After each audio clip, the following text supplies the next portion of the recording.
ಬೃಹತ್ ಮತ್ತು ಮಧ್ಯಮ ಕೈಗಾರಿಕೆ ಸಾರ್ವಜನಿಕ ಉದ್ಯಮಗಳ ಸಚಿವ ಜಗದೀಶ್ ಶೆಟ್ಟರ್ ಉಡುಪಿ ಜಿಲ್ಲೆಯ ಬೆಳಪು ಕೈಗಾರಿಕಾ ಪ್ರದೇಶದಲ್ಲಿ ತೆರೆಯಲ್ಪಟ್ಟ ಆಕ್ಸಿಜನ್ ಘಟಕಕ್ಕೆ ಭೇಟಿ ನೀಡಿ ಕೈಗಾರಿಕಾ ಪ್ರದೇಶದ ಮೂಲಭೂತ ಸೌಕರ್ಯಗಳ ಬಗ್ಗೆ ಪರಿಶೀಲನೆ ನಡೆಸಿದರು. ಕೋವಿಡ್ ಸಂಕಷ್ಟದ ಅವಧಿಯಲ್ಲಿ ರಾಜ್ಯದಲ್ಲಿ ಆಕ್ಸಿಜನ್ ಕೊರತೆಯಾಗದಂತೆ ನೋಡಿಕೊಂಡು ಕೊರೋನಾ ಎರಡನೇ ಅಲೆಯನ್ನು ನಿರ್ವಹಣೆ ಮಾಡಿ ಸಂಪೂರ್ಣವಾಗಿ ನಿಯಂತ್ರಿಸುವಲ್ಲಿ ಸರ್ಕಾರ ಸಫಲವಾಗಿದೆ ಎಂದರು. ಕರಾವಳಿ ಜಿಲ್ಲೆಗಳಲ್ಲಿ ಕೈಗಾರಿಕೆಗಳಿಗೆ ಬೇಡಿಕೆ ಹೆಚ್ಚಾಗುತ್ತಿದ್ದು ಕೆಐಎಡಿಬಿ ಮೂಲಕ ಕೈಗಾರಿಕೆ ಮತ್ತು ಕೈಗಾರಿಕೋದ್ಯಮಗಳ ಸಂಪೂರ್ಣ ಸಹಕಾರ ಪ್ರೋತ್ಸಾಹ ನೀಡಲಾಗುವುದು ಎಂದರು. ಈ ಸಂದರ್ಭದಲ್ಲಿ ಕೈಗಾರಿಕಾ ಪ್ರದೇಶದ ಸಂಪರ್ಕ ರಸ್ತೆ, ವಿದ್ಯುತ್ ಸಬ್ ಸ್ಟೇಷನ್ ಮತ್ತು ಹೆಚ್ಚುವರಿ ನೀರಾವರಿ ಸೌಲಭ್ಯಗಳನ್ನು ಒದಗಿಸುವಂತೆ ಕೈಗಾರಿಕಾ ಉದ್ಯಮಿಗಳು ಸಚಿವರಲ್ಲಿ ಮನವಿ ಮಾಡಿಕೊಂಡರು.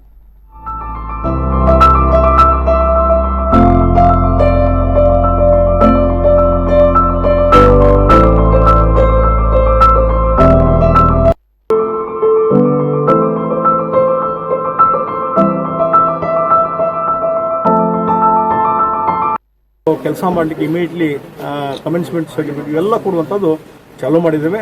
ಮತ್ತು ಆ ಹಿನ್ನೆಲೆ ಇಟ್ಕೊಂಡು ಕೊರೋನಾ ಬಂದಿದ್ದರಿಂದ ಸ್ವಲ್ಪ ಇಫೆಕ್ಟ್ ಆಗಿದೆ.